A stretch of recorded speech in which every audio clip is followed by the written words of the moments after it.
Para efectos económicos, ¿cómo puede definirse el Estado? El Estado, y dependiendo de los objetivos que se persigan, puede ser definido de distintas maneras, pero para efectos de esta charla lo vamos a considerar como una gran organización que capta de la sociedad diferentes tipos de recursos, básicamente impuestos, que luego los transforma en bienes, servicios u obras y se los devuelve a esa misma sociedad. Pero la actuación de intermediación del Estado no es neutra, pues tiene importantes efectos en variables tales como composición y monto del Producto Interno Bruto, en la tasa de desempleo, en la tasa de inflación, en los niveles de exportaciones e importaciones, en la tasa de cambio, en la distribución del ingreso y de la riqueza entre los más representativos. A través de la historia han existido diferentes formas de Estado.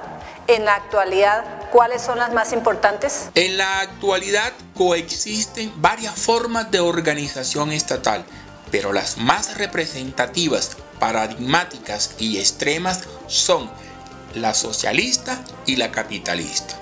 Los estados socialistas se caracterizan porque las decisiones de tipo económico las toma, por definición, una autoridad central con carácter imperativo. En tanto que en los estados capitalistas, también por definición, esas decisiones las toma el mercado. Se entiende como mercado un lugar físico, imaginario o virtual en donde confluyen dos grandes fuerzas, la demanda y la oferta, que generan un precio. Este precio se convierte en referente para la toma de decisiones para consumo, inversión, ahorro, etc. No obstante lo dicho, tanto en los estados de corte socialista como en los capitalistas existe activa y simultánea participación del gobierno en representación del Estado y de los particulares o del mercado. La diferencia está dada por el énfasis y por la forma de la intervención o participación en los asuntos económicos. El Estado siempre ha debido resolver una serie de interrogantes, tales como el qué, cómo, cuándo, dónde y quién producir. Estos interrogantes se resuelven de manera distinta dependiendo del tipo de organización sociopolítica. En los estados socialistas, la mayor responsabilidad para la resolución de esos interrogantes la tendrá el Estado, mientras que en los estados capitalistas, y por definición, pues la tendrá el mercado, aunque existe activa participación del Estado. En los estados capitalistas, la intervención del Estado en la economía se da básicamente a través de la política económica. ¿Qué es la política económica? La política económica se entiende como la manipulación deliberada que hace el Estado de algunas variables para obtener ciertos resultados.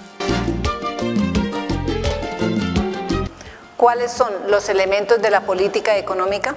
La política económica se vale de otras políticas, tales como la política fiscal, la política monetaria, la política cambiaria y otras políticas.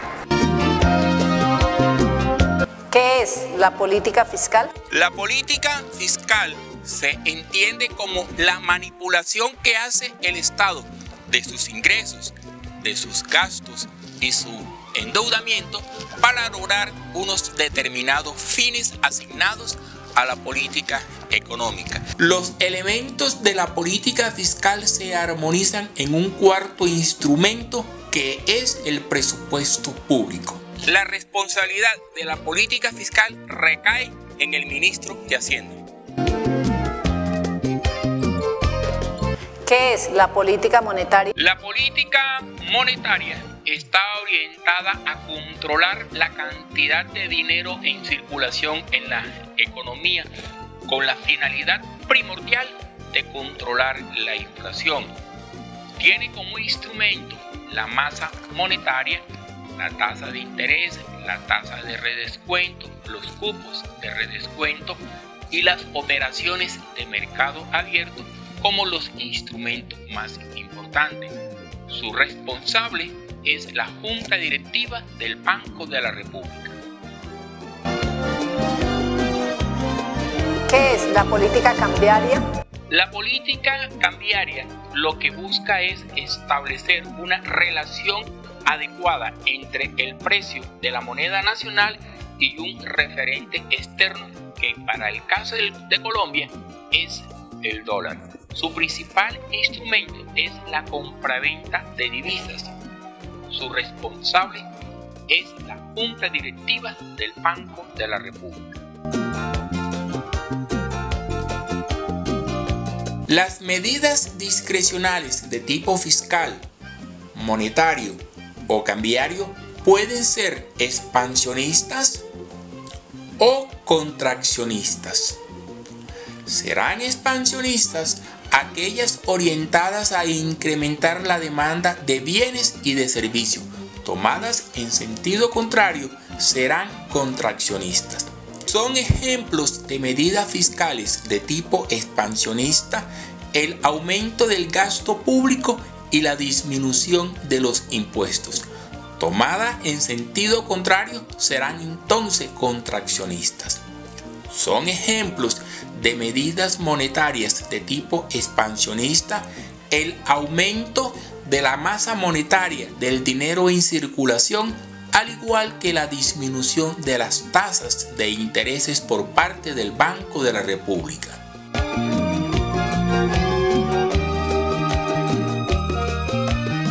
Pero ¿cuáles son los objetivos que en materia económica debe perseguir el Estado?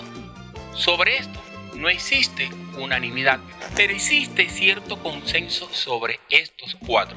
Propender por una equitativa redistribución del ingreso y de la riqueza. Garantizar la provisión eficiente de los bienes públicos y los de consumo colectivo. Propender por la estabilidad económica. Crear las condiciones para que haya crecimiento económico. Otros.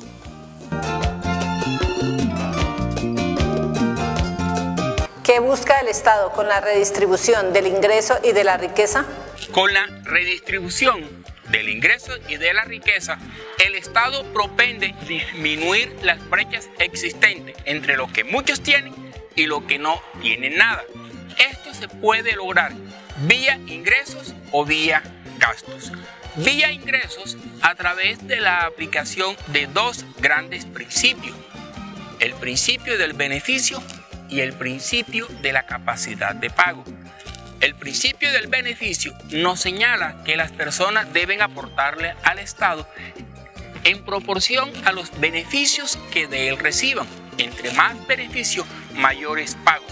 Esto se materializa básicamente a través de las tasas, que son los cobros que hace el Estado cuando presta un servicio. El principio de la capacidad de pago nos señala que las personas deben tributarle al Estado o deben aportarle al Estado en proporción a su condición económica. Pero surge un problema: ¿cómo medir la capacidad económica de las personas?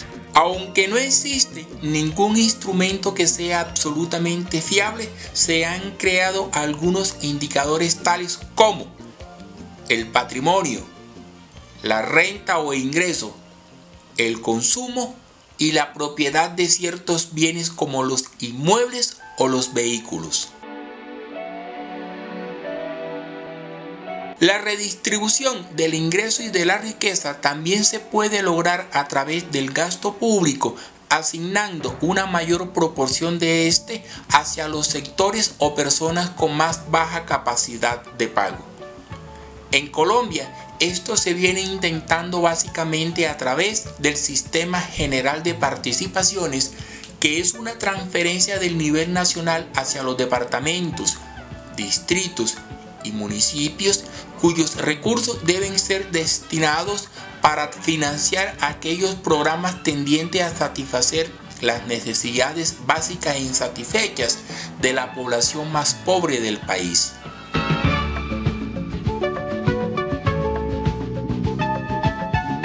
¿Qué son los bienes públicos? Desde sus comienzos, al Estado siempre se le ha asignado la función de proveer los bienes públicos. El concepto de bien público difiere apreciablemente del que cotidianamente utilizamos y del que aparece en los textos de economía o de finanzas. Acá se considera como bien público aquel que reúne dos grandes características: la no exclusión y la no rivalidad en el consumo. La no exclusión hace referencia a la imposibilidad de excluir a un consumidor de los beneficios de un bien público porque no quiera o porque no pueda pagar por él. La no rivalidad está referida a que el consumo que haga un consumidor no disminuye la disponibilidad para otro u otros consumidores, lo que implica que después de producido el bien, el costo adicional o marginal por nuevos consumos es de cero.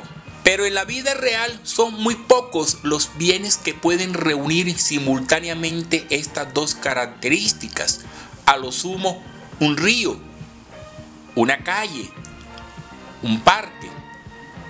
Pero el Estado no solamente debe proveer de manera eficiente los bienes públicos con las dos características que hemos señalado, sino también aquellos bienes que son necesarios para la satisfacción de las necesidades individuales o colectivas de la sociedad y que admiten exclusiones o rivalidades en su consumo. ¿En qué consiste la estabilidad económica? El objetivo de equilibrio económico está orientado a controlar la inflación, recesión, desempleo y a procurar que en cierto modo haya equilibrio entre lo que se importa y lo que se exporta. Todo esto se puede lograr tratando de equilibrar la oferta con la demanda. ¿Qué responsabilidad tiene el Estado frente al crecimiento económico? El Estado debe crear las condiciones propicias para que cada vez haya una mayor producción de bienes y de servicios. Esto es, que exista crecimiento como precondición para que la sociedad pueda mejorar sus estándares de vida. Esto es, para que haya desarrollo. Recapitulando todo lo dicho, podemos decir que el Estado, en su rol de estabilizador económico, deberá procurar equilibrar la demanda con la oferta. Así, en casos de recesión, deberá tomar medidas con la finalidad de incrementar la demanda, tales como aumentar el gasto público, disminuir los impuestos, aumentar el déficit fiscal y, por ende, el endeudamiento público, incrementar la cantidad de dinero en circulación, disminuir la tasa de interés, aumentar los cupos de redescuento, disminuir las tasas de redescuento, recoger los títulos que haya emitido en operaciones de mercado abierto, entre otras. En caso de inflación, se deberá proceder de manera contraria. Frente a la asignación de recursos y provisión de los bienes públicos, el Estado deberá proveerlos directamente o crear las condiciones para que lo hagan los particulares, todo en un ambiente de eficiencia. En cuanto a la redistribución del ingreso y de la riqueza, el Estado debe procurar que la mayoría de sus impuestos sean progresivos, esto es, que graven con mayor énfasis a las personas con mejores condiciones económicas. Por el lado del gasto, este debe dirigirse con mayor énfasis hacia los sectores menos favorecidos. Referente al crecimiento económico, los impuestos deben también estructurarse de tal manera que favorezcan la inversión y los gastos públicos orientados a crear una infraestructura que sea atractiva a la inversión. Es preciso mencionar que muchas veces la búsqueda de objetivos de crecimiento económico puede entrar en contradicción con objetivos de redistribución del ingreso y de la riqueza. Muchas gracias a todos.